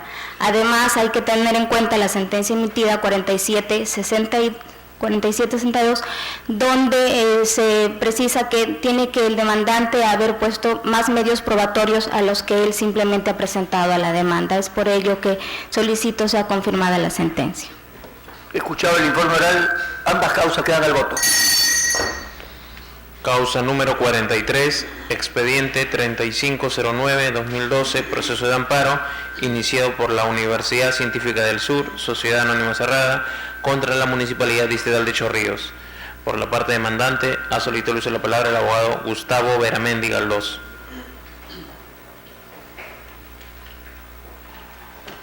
Señor abogado, tiene el uso de la palabra para su informe oral. Señor presidente, dignos magistrados. Voy a hacer un pequeño relato de los antecedentes de hecho para graficar cuál es la naturaleza del agravio y por qué consideramos que en este caso amerita la intervención del Tribunal Constitucional. El año 1998 la Municipalidad de Villa El Salvador declaró de interés público la creación de universidades en esa circunscripción.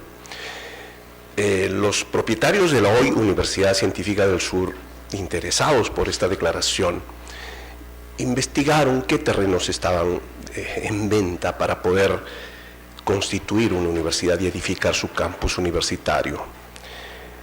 Encontraron uno y solicitaron toda la documentación que en estos casos se exige.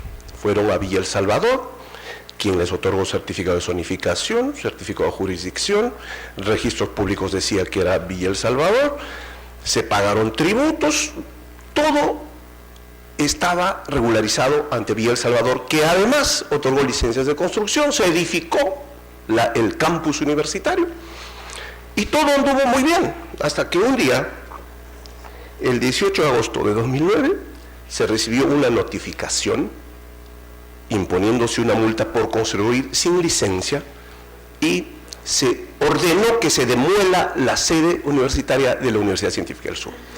¿Quién había emitido o quién emitió esa orden? No fue Villa El Salvador, sino Chorrillos. Es decir, el municipio de Chorrillos, de un minuto a otro, se creyó competente, irrumpió en una jurisdicción en la que no le corresponde y amenazó con destruir el campus universitario de una institución educativa. ¿Cuál es el fundamento que tuvo Chorrillos para actuar de ese modo? Primero, en las resoluciones administrativas que emitieron, dice que ellos han solicitado a Lima Metropolitana que declaren que esa zona no corresponde a Villa El Salvador, sino a Chorrillos. Es decir, la Municipalidad de Lima Metropolitana, que por amparo de la Ley 27.795 es la competente para determinar este tipo de pertenencia a la jurisdicción, lo ha dicho muy claro a través de ordenanzas y una serie de documentos, que esa zona corresponde a Villa El Salvador y no a Chorrillos. Entonces, si eso es así, ¿qué hace ese municipio amenazando con destruir la propiedad privada y amenazando con atentar contra el derecho de educación que consagra la Constitución? No entendemos. En una de las resoluciones que promulgó o que emitió la Municipalidad de Chorrillos, se dice que sobre la base de la emisión de un certificado de jurisdicción que emitió la Municipalidad de Lima Metropolitana, ellos deducirían que esa zona no corresponde a Villa El Salvador, sino a Chorrillos. Este es un certificado número 004 que emitió en efecto en la Municipalidad Metropolitana de Lima. Ese certificado de jurisdicción se refería a un club denominado Club Lobo de Mar. Según ese certificado, Lobo de Mar, que es adyacente a la Universidad Científica del Sur, correspondería a Chorrillos y no a Villa El Salvador. Sin embargo, lo que se olvida decir la universidad una vez que interpusimos todos los recursos, es que ese certificado en que basa su ilegal intervención fue declarado nulo por la propia Municipalidad Metropolitana de Lima, que dijo mediante la resolución de gerencia de Desarrollo Urbano número 108/2009, que el Instituto Metropolitano de Planificación señala que según la ley 23.605 que crea el distrito de Villa El Salvador, el Club Lobo de Mar, es decir, el vecino de la Universidad Científica del Sur, se encuentra en la jurisdicción de Villa El Salvador.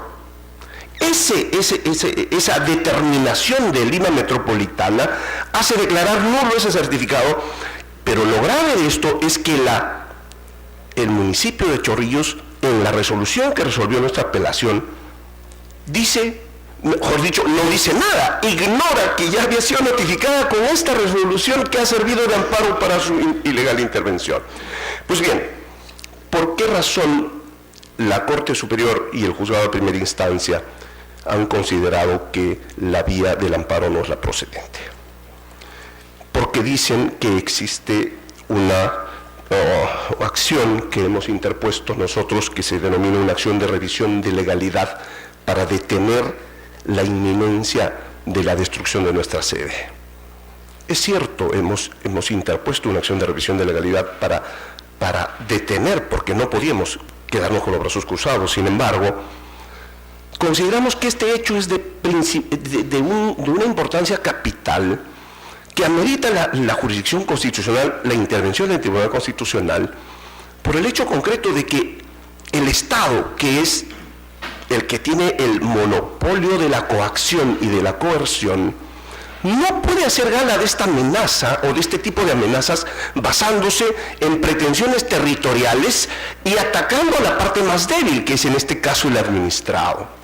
Consideramos que, si bien es cierto el numeral 2 del artículo 5 del Código Constitucional señala que la existencia de vías satisfactorias paralelas amerita que esta vía no sea la que funcione, tenemos, sin embargo, un pronunciamiento en el expediente 023 emitido por este digno tribunal que dice que, si bien de conformidad con lo establecido en el numeral 2 del artículo 5 del Código Procesal Constitucional, la demanda de amparo no procede cuando existan vías específicas igualmente satisfactorias, ello no necesariamente implica que toda pretensión planteada en el proceso de amparo resulte improcedente siempre que haya a disposición del justiciable una vía ordinaria a la que acudir. Evidentemente, las vías ordinarias siempre han de proveer vías procesales tuitivas, de modo que una aplicación general de tal causal de improcedencia terminaría por excluir toda posibilidad de tutela a través del proceso constitucional de amparo. Y el Tribunal Constitucional dice que, aun cuando existan esas vías, se puede asumir jurisdicción en este caso, atendiendo a la importancia del hecho que se trae a resolver. En este caso, nosotros creemos que lo que hay es una inaceptable, una grosera intervención del municipio de Chorrillos en una zona que no le corresponde, de acuerdo con el órgano competente que es la Municipalidad Metropolitana de Lima, y que por lo tanto amerita que ese tipo de amenazas de aplicación de la fuerza y de destrucción de una sede educativa sean tachadas de no solamente de improcedentes, sino hasta de inmorales, porque es una señal que necesita la sociedad para encauzar el funcionamiento del Estado de Derecho y principalmente la obligación que tienen las entidades estatales, sobre todo los municipios, de respetar el ordenamiento jurídico vigente. Para terminar, señor presidente, quiero aludir a una sentencia emitida por este digno tribunal también, que dice: cualquier medida que limite o prohíba de manera directa o indirecta la educación debe ser considerada inconstitucional. Esto fue en el expediente 2997-2009. Finalmente, la sentencia de segunda instancia ha señalado que eventualmente la vía constitucional sería competente solo si la afectación del derecho se puede analizar el fondo de una controversia en una demanda solo cuando se sustente con claridad la amenaza. En este caso está claramente sustentado que Chorrillos no tiene ninguna competencia. No hay duda, no hay disputa. Esta no es una contienda de competencia. Chorrillos no tiene nada que hacer en Villa El Salvador. Por lo tanto, no es justo, no es legal, no es moral que una entidad que tiene el monopolio de la coacción amenace a una entidad educativa con destruirle su propiedad solo porque se le ocurre reivindicar por razones políticas un territorio que no le corresponde. Eso es todo, señor presidente. Muchas gracias, señor. Escuchado el informe oral, la causa queda al voto. Causa número 45, expediente 3514-2012, proceso de amparo, iniciado por don Ronald Jean Torres Altamirano contra la Municipalidad Provincial de Chiclayo. Por la parte demandante, ha solicitado el uso de la palabra el abogado Domel Próspero Hoyos Agip. Señor abogado, tiene el uso de la palabra para su informe oral. Bien, gracias, señor presidente, gracias, señor magistrado, señores presentes.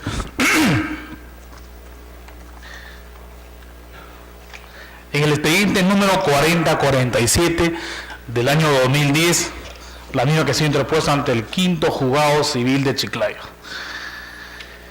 Es importante señalar la relación jurídica laboral para enfocar en qué, ¿no es cierto?, para enfocar la demanda de proceso de amparo. La relación jurídica laboral que ha tenido el señor Ronald Jean Torres Altamirano contra la Municipalidad Provincial de Chiclayo es la de un obrero municipal.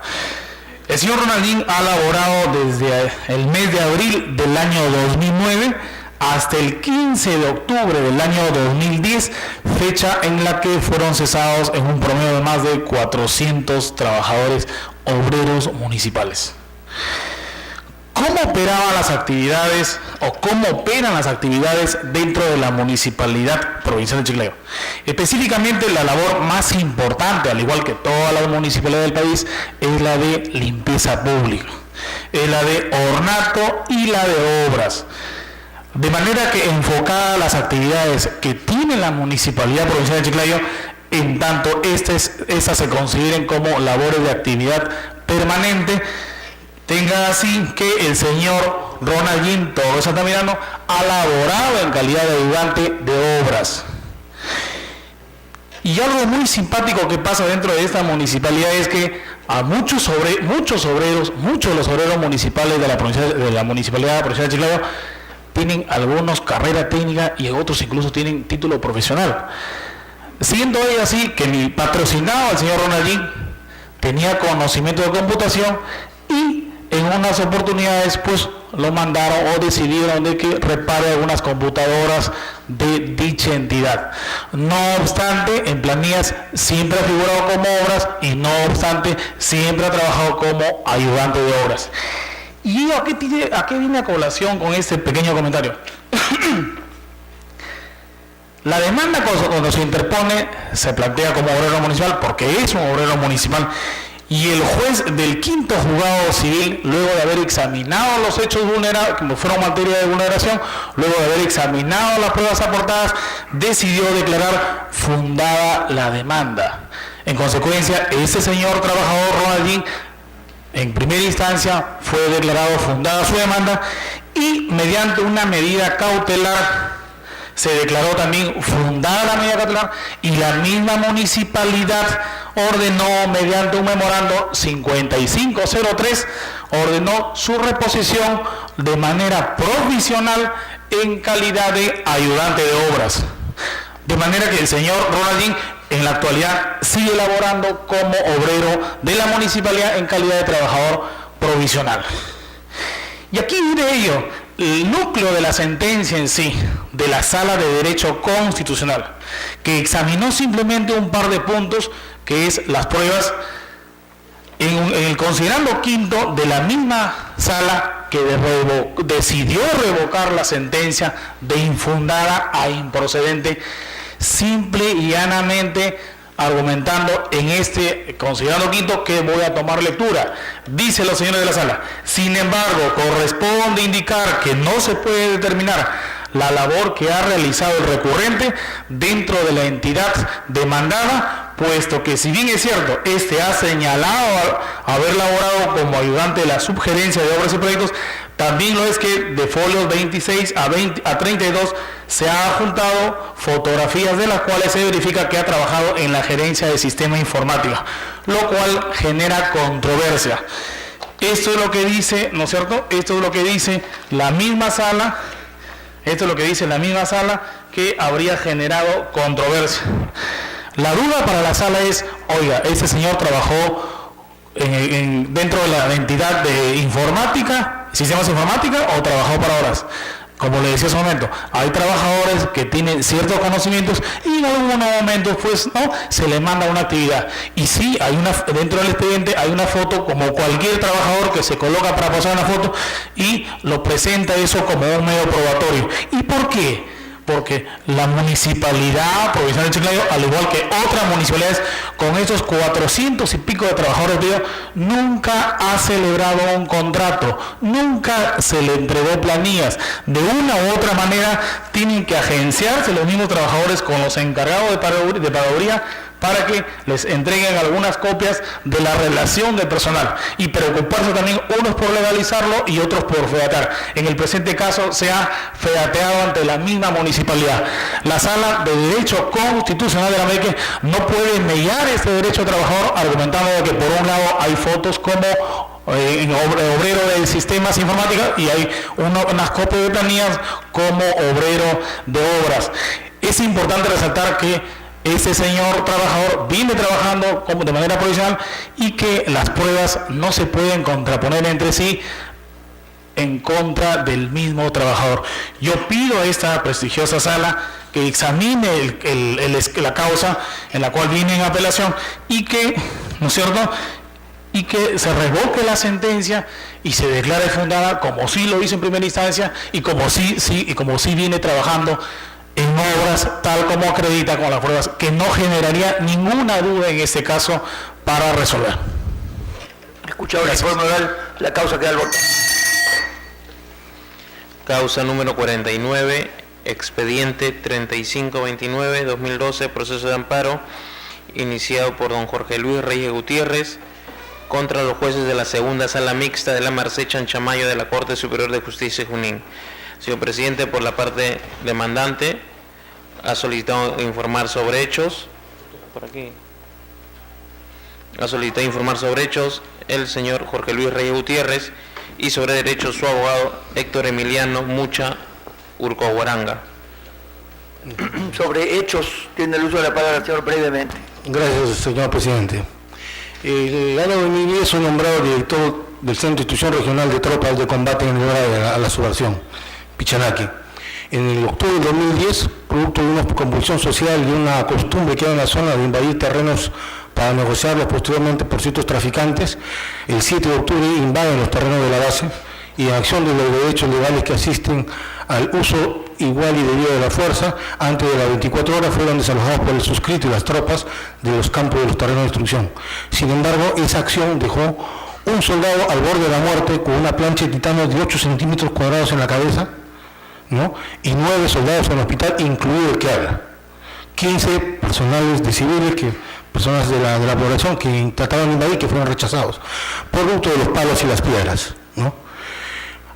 Cuando denunciamos todo este hecho, al final no hubo culpables porque la sala sentencia de que como la frontera entre el pueblo y el cuartel no estaba bien definida, los pobladores se habían equivocado y habían pensado que eran terrenos abandonados.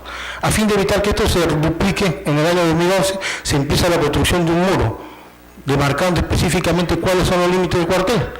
Entonces recibimos la demanda del señor Salvatierra, en el que nos dice que a pesar de que no es su domicilio legal, porque su domicilio legal es otro, en la parte posterior del burdel que colinda con el cuartel, en la parte de atrás del nocinio, tiene un cuartito y que ahí reside cuando va a la ciudad de Pichanaki.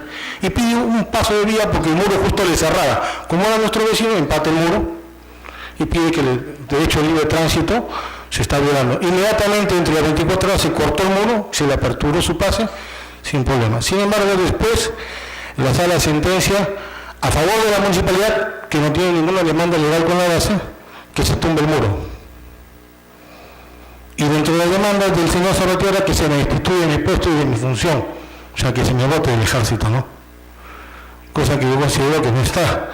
El muro fue construido con el hecho de evitar futuros incidentes con la población o con los invasores, como que no se han vuelto a ocurrir y no han vuelto a suceder gracias a la presencia de ese muro hasta el día de hoy, ¿no? De los aspectos de hecho, esos son los aspectos de hecho, ¿no? Se respetó dentro de las 24 horas, como consta en el expediente y en las fotos que fue una pericia policial, el que habla cumplió con la ley, restituyó el derecho de libre tránsito, a pesar de que no era su domicilio legal el señor, la parte de atrás del enocinio, ¿no? A pesar de que no se me llamó y no estuve presente en la diligencia con el juez de primera, el juez de Pal de Trago, que fue a ver el hecho, tampoco, a pesar de que estuve parado a 100 metros, no se me invitó para participar, como queda sentado en mi declaración, ¿no? Yo cumplí con la ley. Son actos sumarios, se cumple la ley, se abrió el paso y se le dio al señor. ¿no? Entonces yo no les explico por qué la ley, el juzgado falla a favor de la municipalidad, que no tiene ninguna demanda legal contra el ejército y contra mi persona. Esas son todas las cosas de hecho, señor juez. Gracias. Señor abogado, puede hacer uso de la palabra.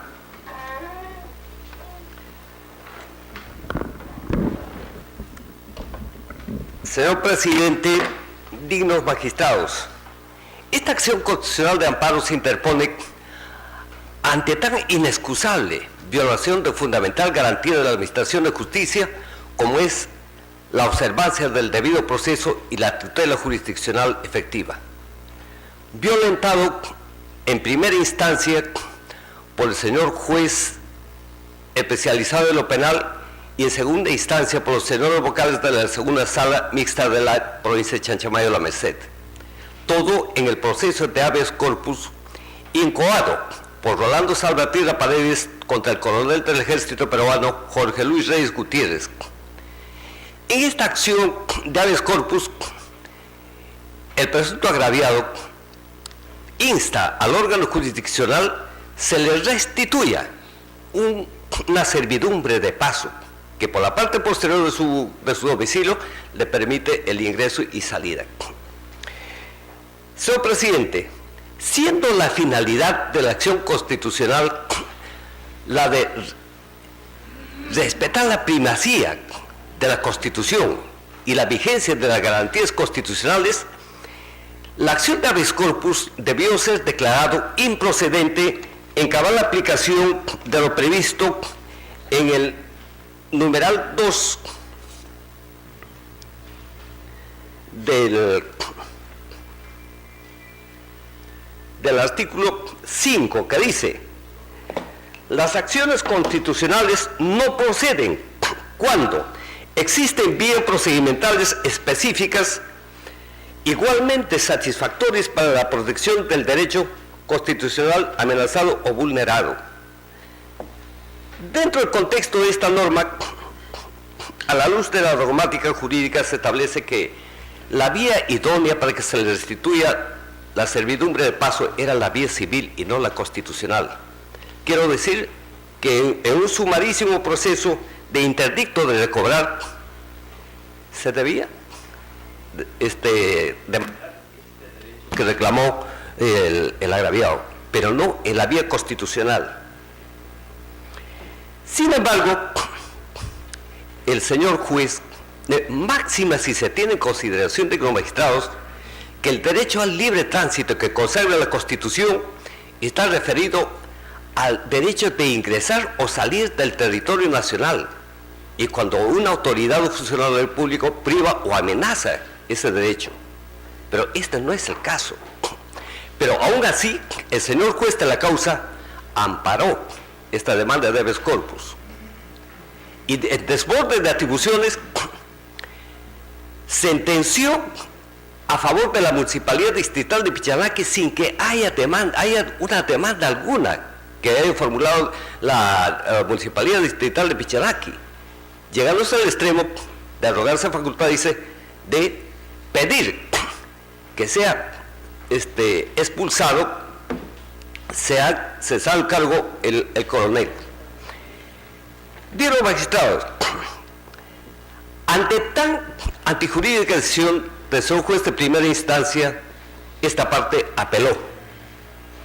La segunda sala civil, en oscura decisión, confirmó la tan antijurídica sentencia. Ante esta que consideramos aberración jurídica, y en vista que el artículo 18 del Código Procesal Constitucional no permite a la parte de la demandada ir en agravio constitucional, al amparo de lo previsto en el artículo 9 del título preliminar del Código Procesal Constitucional, interpusimos extraordinario recurso de casación. El artículo 9 del título preliminar preceptúa lo siguiente: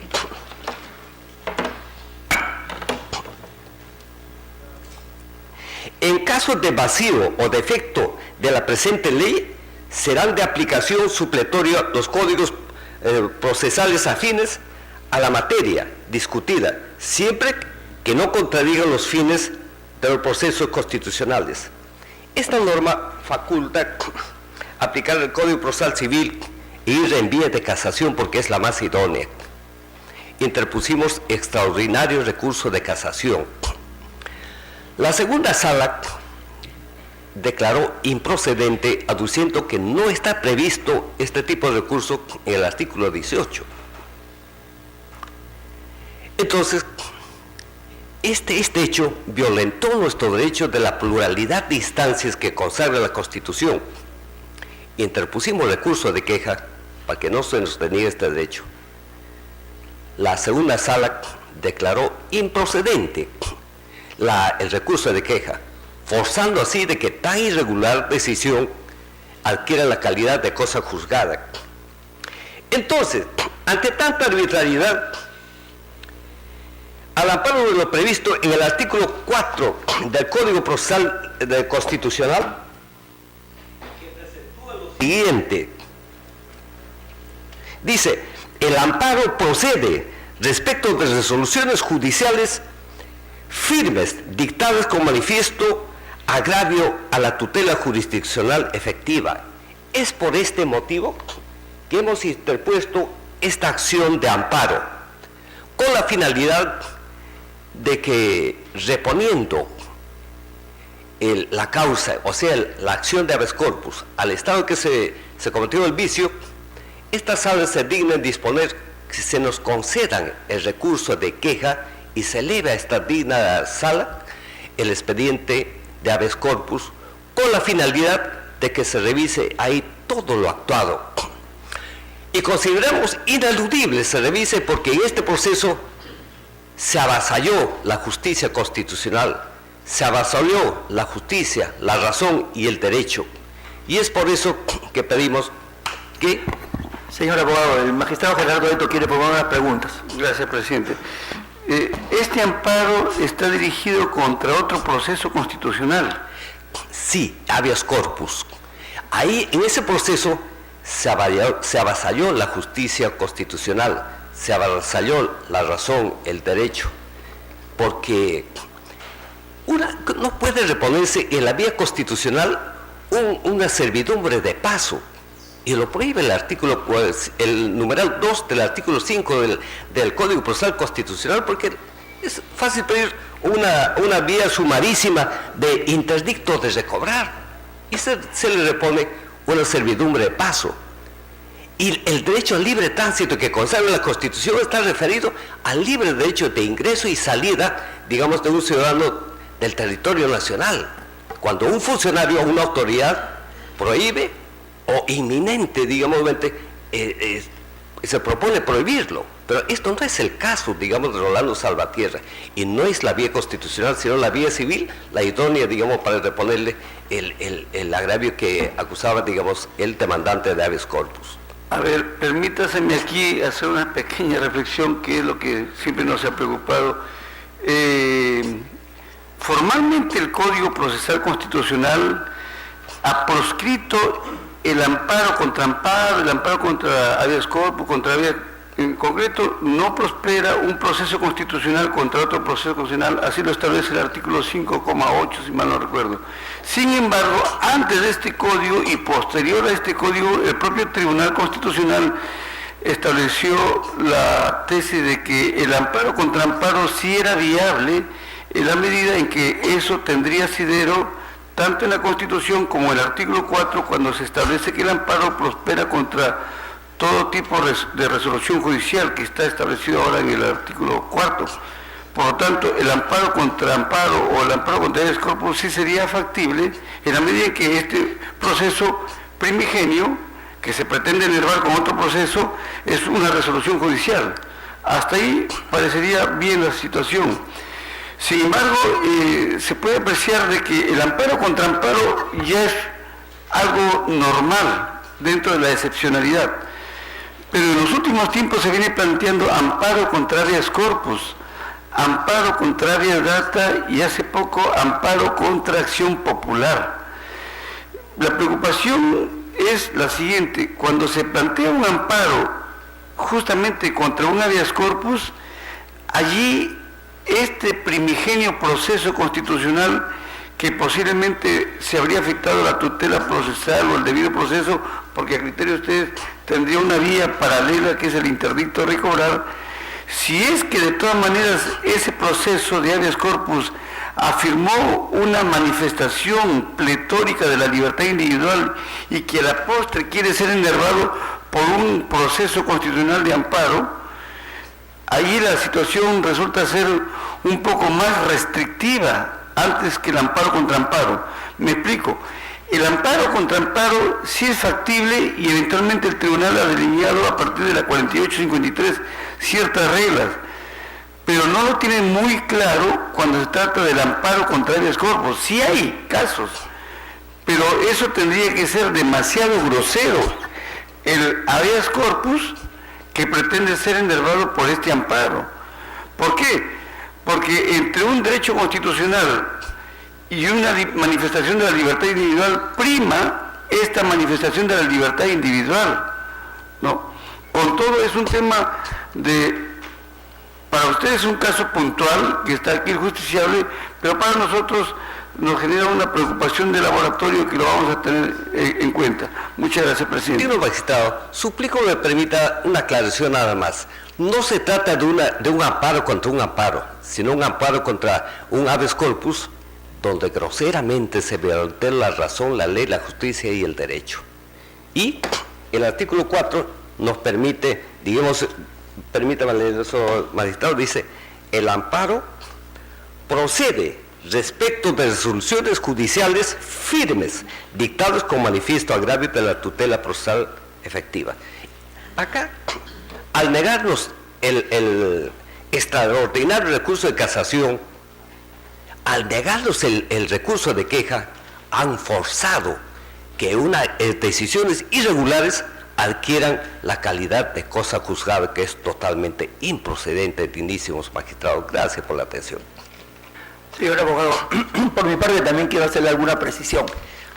Para nosotros no es cierto que el habeas corpus solo procede cuando algún funcionario, autoridad o persona niega el derecho de salir o entrar del país, como le he escuchado decir a usted, sí, refiriéndose al juez, que así lo ha dicho en 2 ocasiones, usted lo ha dicho. Sí. No, nosotros, el habeas corpus procede contra cualquier ilicitud de autoridad, funcionario o persona que me impide el derecho de tránsito. Por ejemplo, aquí en Lima, a veces colocan rejas en los condominios, o incluso por seguridad ciudadana, en ciertas calles colocan rejas y no permiten el acceso. Frente a eso, ¿qué hacemos? Presentan habeas corpus, el derecho de tránsito. Y nosotros hemos declarado hace muchos años que procede, o sea, no solamente es cuando ustedes le impiden salir del territorio del país. Hace poco hemos tenido también a una comunidad indígena que también presentó su habeas corpus porque estaban transitando por su territorio nativo que necesita protección. Entonces no recuerdo si lo hemos reconducido como amparo, pero sea como amparo o habeas corpus, cualesquiera medida que restringe el tránsito dentro del territorio, dentro de la ciudad, también es susceptible de habeas corpus. Ahora, puede ser habeas corpus para restituir derecho de servidumbre de paso, puede ser según las circunstancias, o sea, no está negado totalmente. Usted bien ha dicho que para eso existe una vía procedimental igualmente específica, por eso, pero hay que evaluar en cada caso. Pudiera ser que el tribunal diga, no, esto acá existe una vía procedimental específica para la protección de ese derecho, vaya usted a la vía ordinaria, es correcto, eso es perfectamente posible, pero si la circunstancia es urgente y amerita la intervención del tribunal, también lo puede hacer el tribunal. Suplico me permita una última y brevísima aclaración, dignísimo señor presidente. El presunto agraviado no domicilia ahí en esa casa. Está precisado, incluso en su demanda señala otro lugar donde su domicilio. Segundo, tiene una puerta principal que da a la calle y él reclama, digamos, una parte que por la parte posterior de su domicilio. Y eso da para un lenocinio. Entonces, acá se ha buscado, digamos, recurrir a la acción de amparo para perjudicar a un funcionario que digamos, representa a nuestra patria, nuestra nación, y buscando su destitución de una forma arbitraria. Suplico se me virtúan todos esos aspectos de inicio, magistrado. Muchísimas gracias por la atención. Escuchado el informe oral, la causa queda al voto. Causa número 52, expediente 3538-2012, proceso de amparo iniciado por don César Augusto Flores de la Cruz contra la ONP. Por la parte demandada, a solicitar el uso de la palabra el abogado Oliver Lindoló.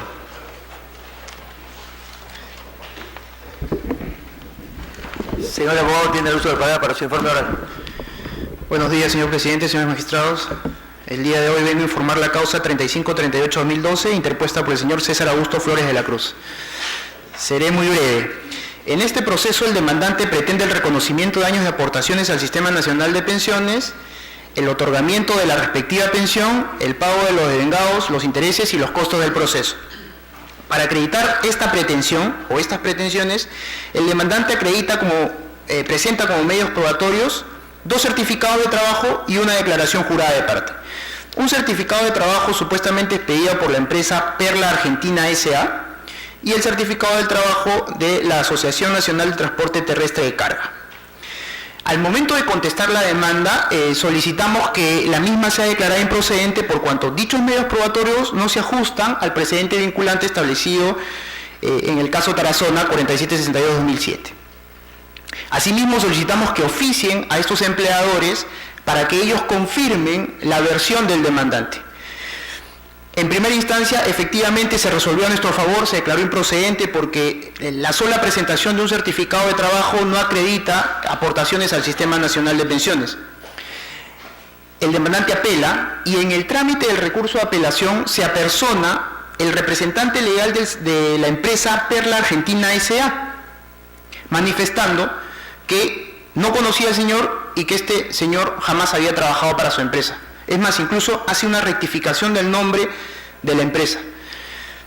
Tomando en consideración estos hechos, estos argumentos, la Sexta Sala Civil de Lima confirma la venida en grado y declara improcedente la demanda, no solamente porque los certificados de trabajo no acreditan los aportes que él reclama, sino porque existe una manifestación, una declaración que acredita fehacientemente que el señor nunca trabajó para esa empresa. Entonces, en la medida de estos hechos, solicitamos que la venida en grado sea confirmada y se declare improcedente la demanda. Escuchado el informe oral, la causa queda al voto.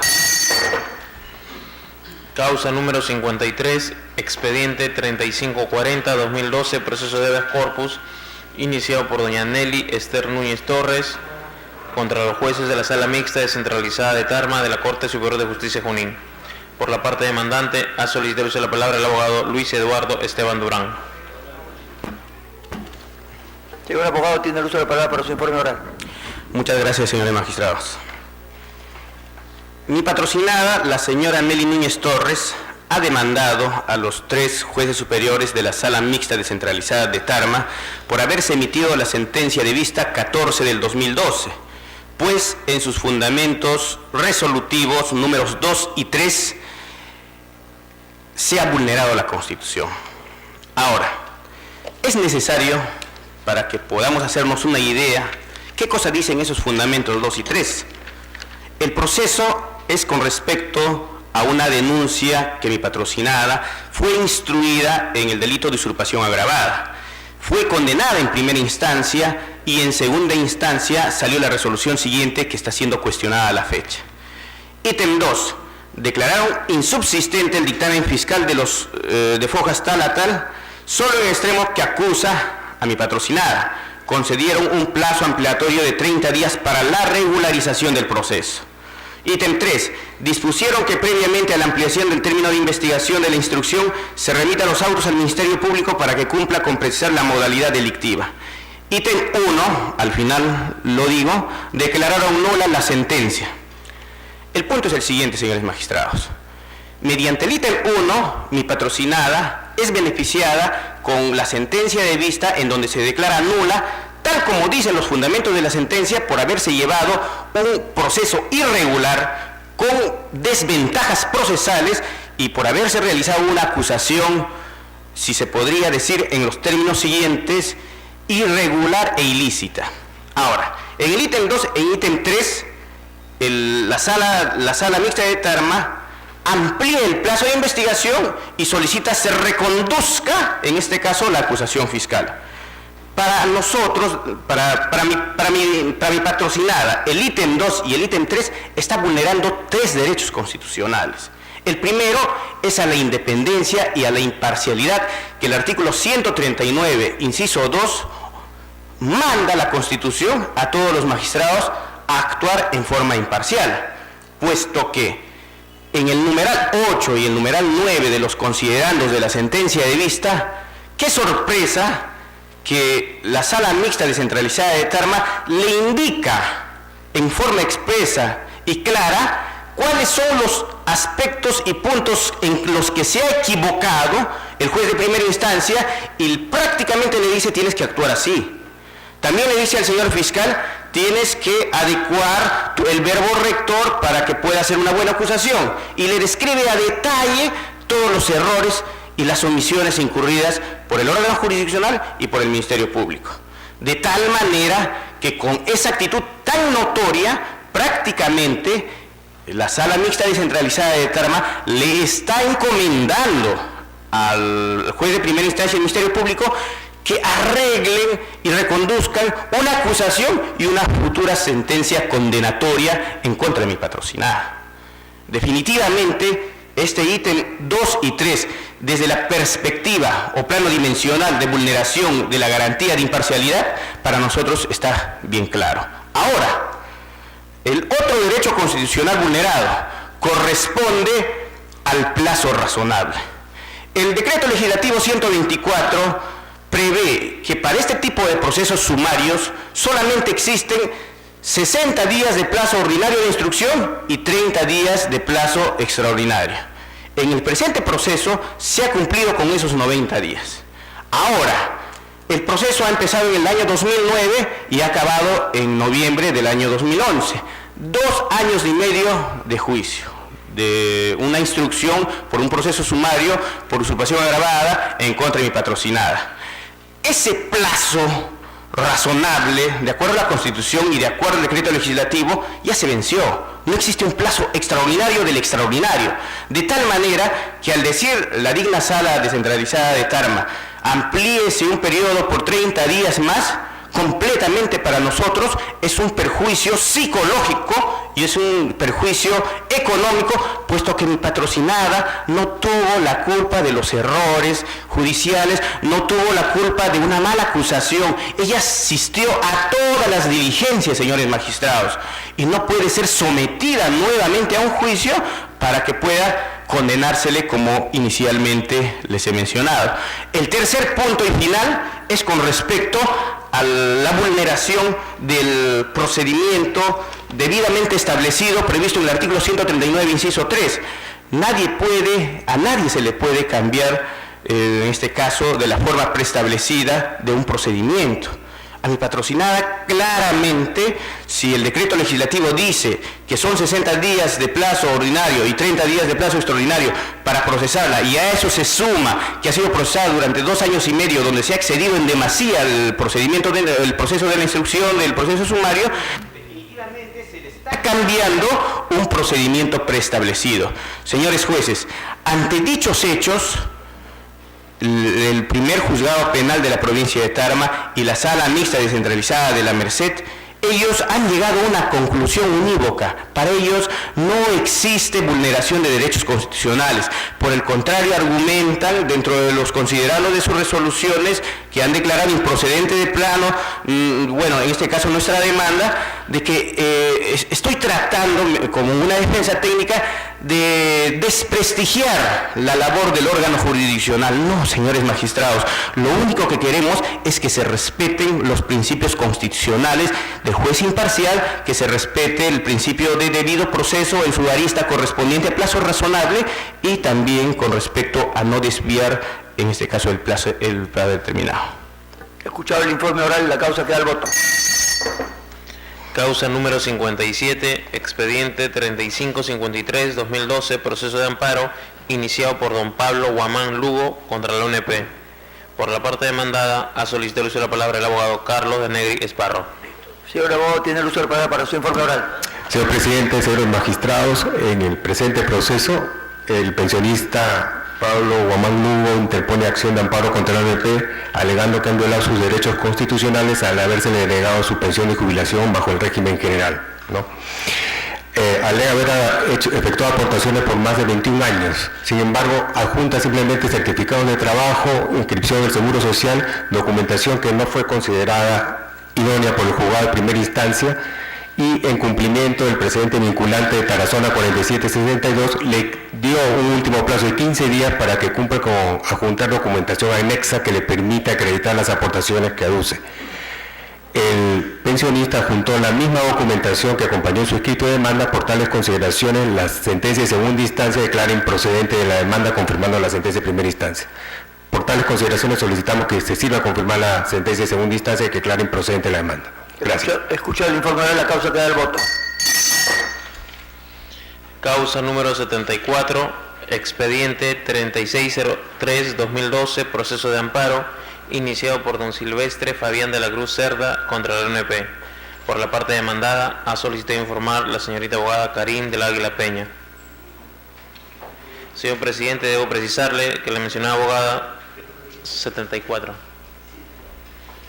Señor presidente, también debo precisarle que la mencionada abogada ha solicitado acumular el informe en la presente causa con la causa número 82. Expediente 3656-2012, proceso de amparo iniciado por don Guillermo Rosas Dávalos contra la ONP. Señorita abogada, tiene el uso de la palabra para su informe de sus dos expedientes. Gracias, señor presidente. Buenos días, señores magistrados.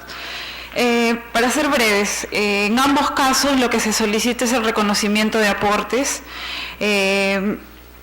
Es claro y es conocido ya que para el reconocimiento de aportes se viene aplicando lo que es el precedente vinculante de la sentencia recaída en el expediente 4762 del 2007 y su aclaratoria de octubre del 2008.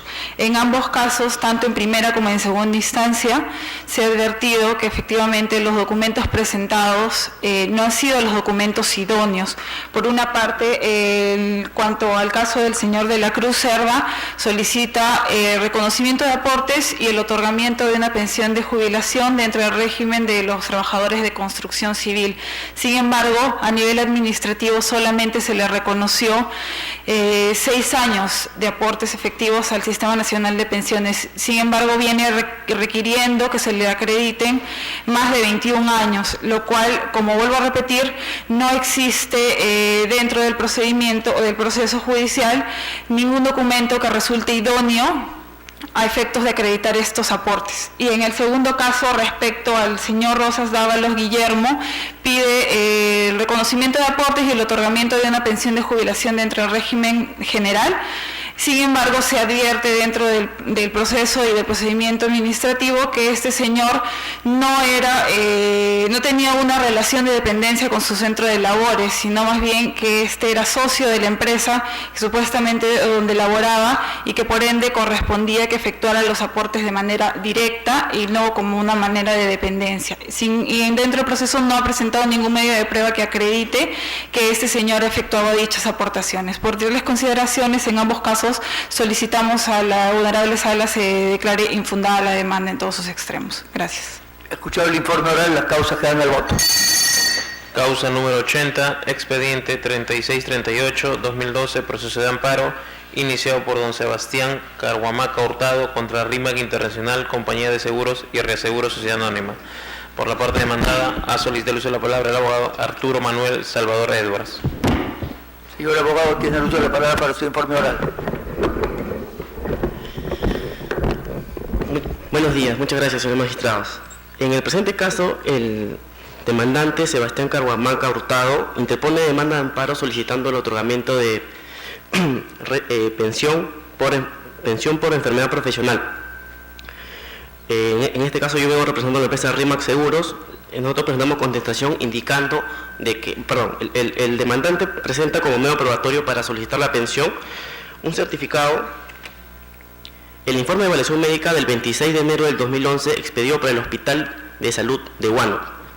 Nosotros presentamos contestación a la demanda presentando otro dictamen, el dictamen de la Comisión Médica de las Entidades Prestadoras de Salud de fecha 18 de noviembre del 2011, Vale decir que en el certificado presentado por el demandante se establece un menoscabo del 58% por neumoconiosis e hipoacusia. El certificado presentado por RIMAX Seguros en la contestación de la demanda establece un menoscabo del 47.9% por hipoacusia y no se encuentra neumoconiosis.